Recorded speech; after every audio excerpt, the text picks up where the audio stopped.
Bom dia, gente. Hoje a nossa nova aula, nossa segunda aula, né? Falando um pouco sobre genética, ainda no módulo 2, a gente vai falar sobre interação gênica. Dando início a falar sobre interação gênica, o primeiro questionamento que eu faço para vocês é: qual é a base científica para falar-se sobre interação gênica? O que é interação gênica? O que entendemos pela palavra interação gênica antes mesmo de falarmos sobre essa temática? Quando a gente fala sobre interação, a gente fala sobre algo que está se relacionando, algo que tem relação uma coisa com a outra. Então, eles têm uma interação. E quando eu trato sobre gênico, sobre gênica, eu estou tratando sobre genes, a genética. Então, interação gênica, a interação, a relação entre genes. O que é que os genes fazem? Os genes, eles determinam características a partir dos seus alelos e cromossomos. Então, eu vou ter uma interação, uma relação entre esses genes, e a partir disso, eu vou ter a formação de uma característica no indivíduo. Na aula de hoje, a gente vai basicamente trabalhar exemplificações para que vocês consigam entender como essa geração, como essa interação gênica acontece, certo? Então, bora lá. Inicialmente, a gente vai falar sobre a plumagem de periquitos. Aí, como vocês podem ver na imagem, a gente tem 4 tipos diferentes de plumagem. A gente tem a plumagem verde, a gente tem a plumagem azul, a gente tem a plumagem amarela e a plumagem branca. Na última aula, a gente falou sobre as relações entre características que são determinadas a partir de 2 tipos diferentes de genes, chamada de segregação, que o quê? Que a gente falou das ervilhas verdes, amarelas, lisas e rugosas, em que azão significava ser lisa, ou ser rugosa, bezão significava ser amarela ou verde. Então, nesse sentido, levando em consideração a letras e características que diferenciam, a gente vai chegar nessa aula daqui em que cada característica não vai determinar uma coisa. Não vai haver uma segregação neste sentido no quesito característica. Aqui a gente vai estar falando sobre a interação entre esses diferentes genes. Neste caso aqui, a gente tem uma interação em que, dependendo da relação e do cruzamento que eu tenho, eu vou ter a presença de uma característica totalmente diferente das demais. E não, por exemplo, como nas ervilhas, em que eu tinha lisa em algumas e só mudava a cor, ou tinha é, amarelo em algumas e só mudava a aparência. Neste caso aqui vai mudar completamente a característica que a gente está falando, dependendo do cruzamento. Aqui a gente tem qual interação? A gente tem a interação entre azão e azinho, bezão e bezinho. Neste caso foram cruzados 2 periquitos, um de plumagem verde e um de plumagem branca. Sabendo-se que o periquito de plumagem verde, ele apenas sai verde se todos os seus genes estiverem sendo dominantes. Isso inicialmente, ainda não, vamos chegar mais para frente para ver se realmente essa é a verdade. E também está determinando aquilo no início que os periquitos brancos eles precisam ter todos os genes recessivos. Então foi feito o seguinte cruzamento de azão dos gametas azão-bezão, pegando todos os dominantes, e azão-bezinho pegando todos os recessivos. Neste cruzamento simples, eu vou ter que azão com azinho dá azão-azinho e bezão com bezinho dá bezão-bezinho. Neste sentido, a gente já sabe que o quê? Que nem todos precisam ser dominantes para que a plumagem seja verde, mas eu preciso que pelo menos um azão e um bezão estejam no cruzamento para que a minha plumagem seja verde. Então, peguei essa primeira geração, chamada de geração F1, e cruzei com ela mesma, com a geração F1 com geração F1, que são esses e esses. E a partir do quadro de Punnett, eu vou fazer o cruzamento maior com 16 indivíduos. E nós estamos aqui trabalhando com 4 genes de cada lado. Então, a partir desse cruzamento, tivemos que, quando eu tenho a presença de azão em qualquer um da minha geração, em qualquer um dos indivíduos da minha geração, eu vou ter plumagem verde. Mas eu também tenho que perceber que para poder eu ter plumagem verde, só o azão não consegue desenvolver esta característica. Eu preciso também que tenha um B dominante, um Bzão. Então, para que todos os meus sejam verde, eu preciso ter uma característica dominante em A e uma característica dominante em B. Eu tenho que ter interação entre esses dois genes. Se eu tiver apenas Azão como dominante, a letra A como dominante, o meu passarinho, o meu periquito, vai ficar o quê? O periquito ele vai ter a plumagem azul. Já se eu não tiver Azão no gene e eu tiver apenas Bzão no meu gene, pelo menos um, o periquito vai sair de plumagem amarela.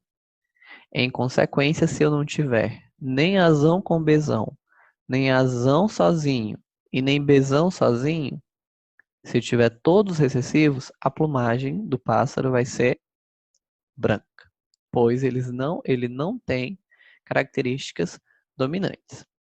De que forma esses genes eles interagem para que haja a diferença nessas características?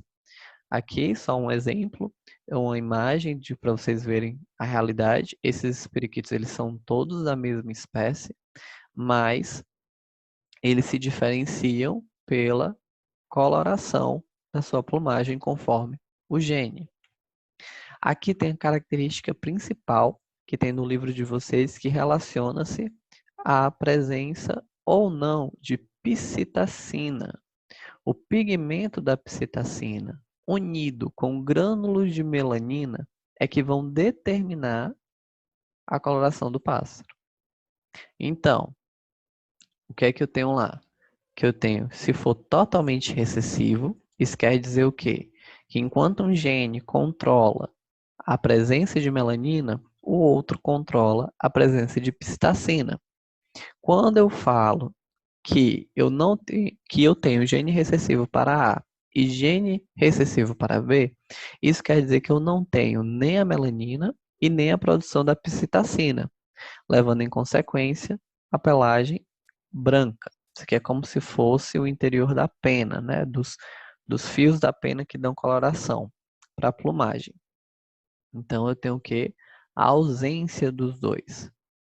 Só que lá no início a gente viu que no cruzamento, que se eu tenho pelo menos um azão e eu tenho pelo menos um Bzão, o meu pigmento é verde.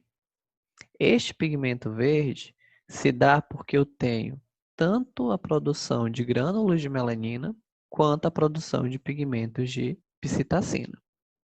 Já a gente também viu que se eu tiver apenas A e não tiver B, eu tenho que minhas penas são azuis. Enquanto se tiver apenas B e não tiver azão, a minha plumagem é amarela. Nessa característica, a gente identifica que o quê? Que o Azão, no caso o dominante, ele é responsável pela produção da melanina, enquanto o Bzão é responsável pela produção da psitacina. Se todos os dois são recessivos, não há produção de nada. Se eu tenho produção apenas de melanina, fica azul. Se eu tenho produção apenas de psitacina, eu tenho a plumagem amarela. E se eu tenho a produção dos dois, eu tenho a plumagem verde. Outra interação gênica é relacionada à cor dos olhos dos seres humanos. A pergunta que inicialmente se faz é: como surgem as diferentes cores de olhos? Então, a cor da íris do olho humano varia do cinza e azul ao quase preto, passando por tonalidades de verde e de castanho escuro. Não há pigmentos azuis ou verdes na íris. A quantidade de melanina, pigmento de cor escura, na íris e, também, o fenômeno físico conhecido como dispersão de highlight é que determinam a cor dos olhos. O olho castanho resulta do acúmulo de células pigmentadas ricas em melanina, melanócitos, na camada de tecido da porção anterior da íris. Os melanócitos absorvem a maior parte da luz incidente e refletem uma certa quantidade de luz marrom amarelada. Quanto mais melanócitos e, consequentemente, mais melanina, mais escuro será o olho. Nos olhos azuis, há poucos melanócitos na camada anterior da íris. Por isso, pouca luz incidente é refletida pelo pigmento como luz marrom amarelada. A maior parte da luz incidente atravessa a camada quase despigmentada da íris, onde os comprimentos de onda mais curtos, luz azul, são seletivamente dispersos, que é o que conhecemos como dispersão de highlight. Esse fenômeno físico é o responsável pela cor azul do olho. Se a camada anterior da íris contiver uma quantidade intermediária de melanócitos, a luz refletida pelo pigmento de cor escura combinada à luz azul produzida pelo efeito highlights resultará na cor verde do olho.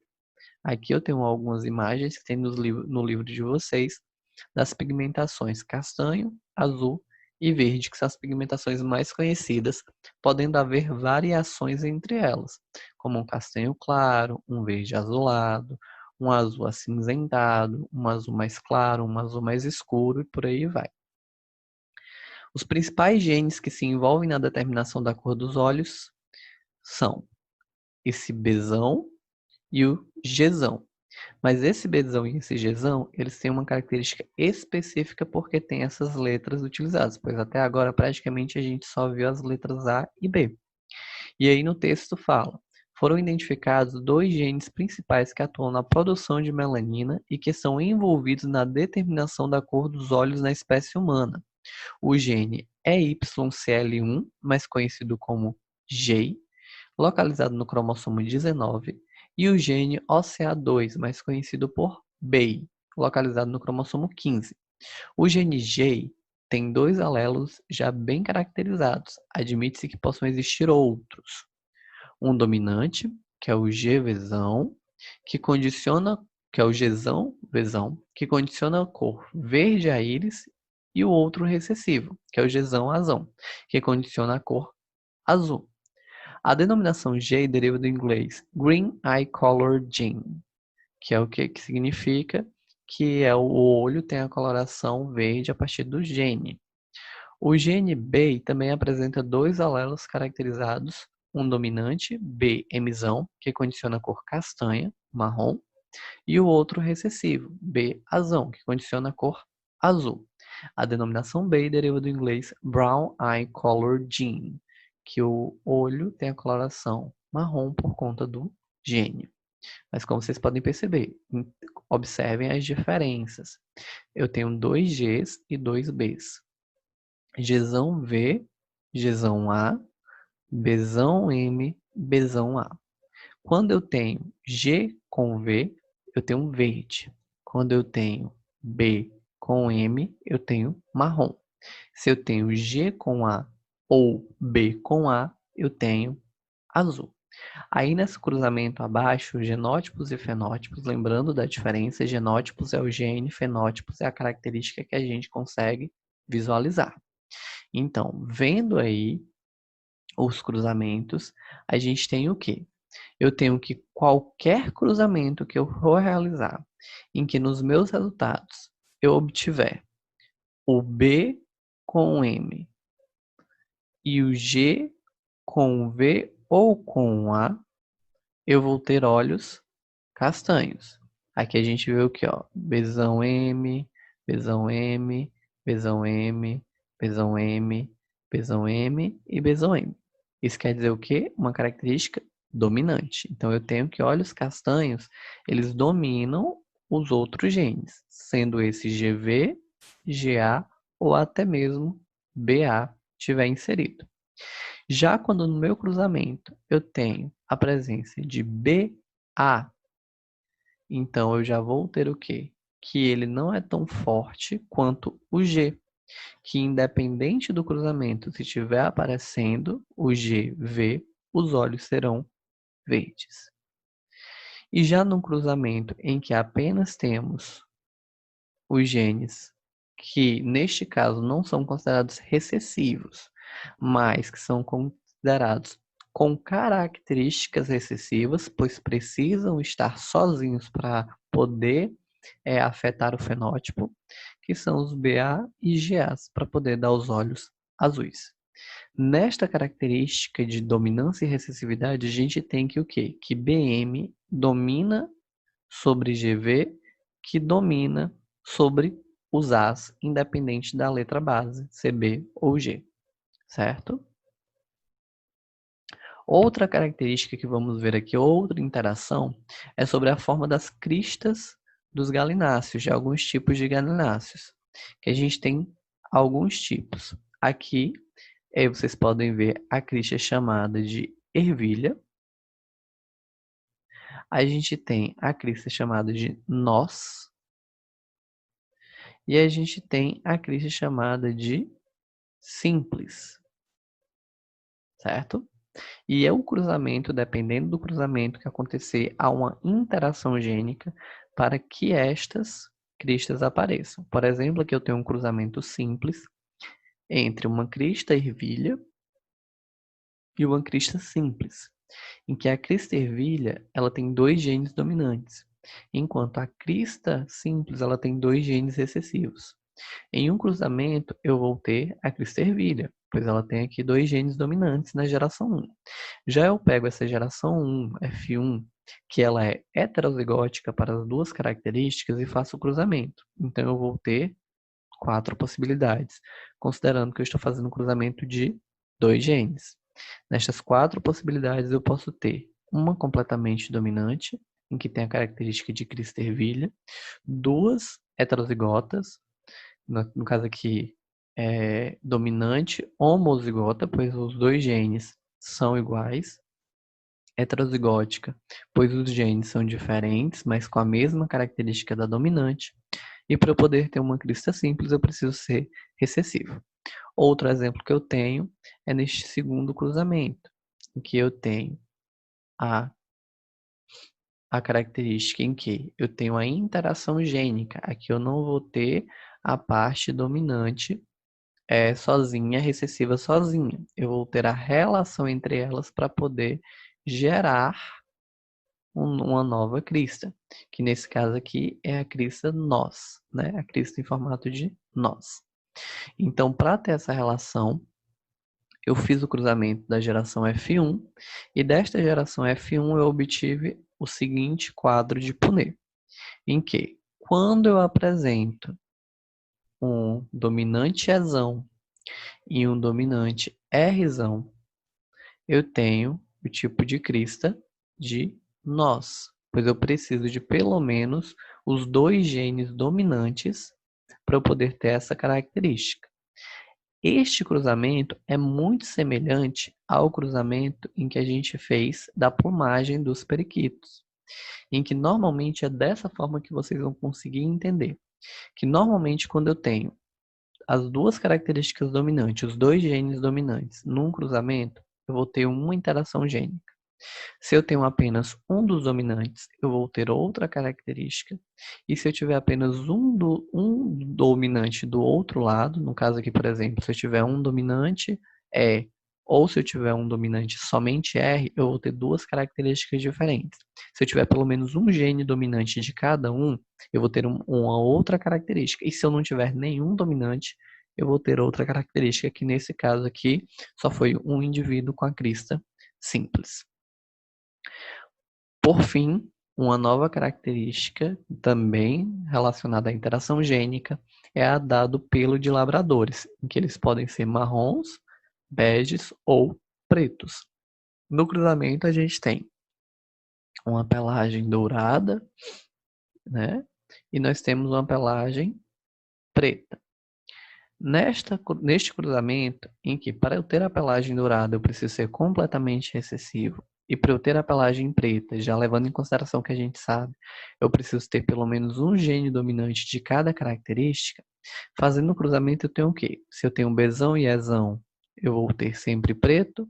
Se eu tenho apenas B, eu vou ter dourado. E se eu tenho apenas E, eu vou ter marrom. Mas aqui se difere uma questão, que a característica recessiva, ela influencia quando eu tenho apenas B. O B sozinho, ele não tem força sobre as outras características. Por exemplo, se eu tenho E, eu tenho uma coloração única. Se eu tenho Ezão, apenas Ezão. Se eu tenho Bzão e Ezão, eu tenho uma característica única, que é a coloração preta. Mas se eu tenho Bzão, ele não tem força. Ele é um dominante sem força, em que a característica dele é a mesma de uma recessiva, em que a pelagem é sempre dourada, mesmo tendo um gene Bzão, certo? Então, gente, para continuar, a gente vai falar um pouco agora, mudar um pouco a linha de pensamento e ir para a herança quantitativa. Quando eu falo de herança quantitativa, até agora a gente falou sobre as características que envolvem sobre as características que envolvem os diferentes genes, mas tem outra questão que deve ser tratada, que é sobre a quantidade em que este gene está presente, que é chamada de herança quantitativa. Muitas características dos seres vivos presentes, muitas características dos seres vivos, entre elas a altura, a massa corporal, a cor da pele ou da pelagem, resultam do efeito acumulado de vários genes, cada um contribuindo com uma parcela no fenótipo, o que caracteriza um padrão de herança denominado herança quantitativa ou herança poligênica. Em geral, nesse tipo de herança, o ambiente também exerce forte influência na manifestação dos fenótipos. Por exemplo, a estatura na espécie humana segue a herança quantitativa. Há pessoas muito altas e outras muito baixas, mas a maioria tem estatura média, que é intermediária. Pessoas que acumulam maior número de alelos para maior estatura são mais altas. Entretanto, essa característica também é muito influenciada pelo ambiente. Pessoas com o mesmo genótipo podem ter estaturas diferentes em consequência, por exemplo, da alimentação, do grau de atividade física ou de doenças que tiveram durante a fase de crescimento. O gráfico de distribuição da curvatura das pessoas de uma população hipotética é uma curva em forma de sino, conhecida como curva de distribuição normal, que vocês veem no livro na figura 13. Eu não coloquei aqui, mas imagine um sino e é uma curva dessa maneira. Que aqui não é o foco a gente analisar gráficos, por isso que eu não coloquei, mas vocês podem dar uma observada na página do livro. O que devemos focar nessa questão aqui é de que a herança quantitativa ela é determinada a partir de quantidades. Que eu até falei para vocês na aula passada, que, por exemplo, a cor da pele ela também é caracterizada pela quantidade de melanina que se encontra no organismo. No caso da altura, eu tenho um gene específico para alto, né? Para ser alto. Se eu tiver muito desse gene, então eu vou ser alto. Por exemplo, pais altos e mães baixas ou vice-versa. Se você pegou muitos genes altos do seu pai e poucos genes baixos da sua mãe, provavelmente você será alto. Se acontecer ao contrário, provavelmente você será baixo. Se você pegou meio a meio, a gente tem o que foi falado aqui, que é uma estatura intermediária. Porém, além de eu ter genes que caracterizam as diferenças no meu fenótipo, o ambiente ele também pode alterar estas características. Se eu faço exercício físico, se eu me alimento bem, se eu durmo direito, tudo isso influencia para o meu fenótipo. Existe um hormônio que é liberado apenas após o sono, na fase da adolescência, que é a fase de crescimento. Então, vocês crescem, mulheres normalmente, conforme pesquisas, crescem até 18 anos e homens crescem até os 21 anos. Isso não é regra e não necessariamente acontece com todos, mas é um dado científico. E dizem que adolescentes que dormem pouco tendem a crescer menos do que deveriam, pois não têm uma boa noite de sono. É um dado científico, tanto a relação entre homens e mulheres no período de crescimento, quanto do hormônio do sono, que é o hormônio do crescimento. Aqui, a gente vai ter também, mostrar para vocês, uma relação entre a cor do trigo, que foi feita um cruzamento entre dois tipos de folhagem de trigo, né? Que foi a vermelha e a branca. Só que foi percebido que a quantidade de gene diferenciava-se entre elas e, consequentemente, mudava sua coloração. Neste total cruzamento do quadro de Punnett, vocês podem observar que o quê? Que quando eu tenho muita dominância, a minha cor é vermelha bem escura. Conforme eu diminuo minha dominância, a minha cor vai clareando, até chegar ao ponto de eu não ter dominância nenhuma e a coloração ser totalmente branca. Como se os genes dominantes fossem vermelhos e os genes recessivos fossem brancos. E a cada vez que eu inserisse um gene recessivo no meu cruzamento, eu clareasse um pouco mais a coloração, ou a cada vez que eu inserisse um gene dominante no cruzamento, eu escurecia mais a coloração. Então, se eu tenho que todos são recessivos e acrescento uma dominação, eu tenho traços de vermelho. Se eu acrescento mais uma dominação, eu tenho traços mais fortes de vermelho. Se eu acrescento mais dominações, eu tenho mais fortes de vermelho, até que minha característica genética seja completamente dominante, eu tenho a coloração vermelha escura. Isso é chamado de herança quantitativa. Quanto mais genes dominantes ou quanto mais genes recessivos eu possuir em determinada característica, essa característica vai ser mais forte ou mais fraca. Entenderam? Então vamos lá. Para finalizar, a gente tem uma atividade que é apenas no formulário, em que vocês vão clicar lá, não é atividade do livro. Então vocês clicam lá, são poucas questões, só tem 2 questões. Respondam essas 2 questões sobre, uma é sobre interação gênica, a outra é sobre herança quantitativa, que a gente vai discutir na aula da videochamada.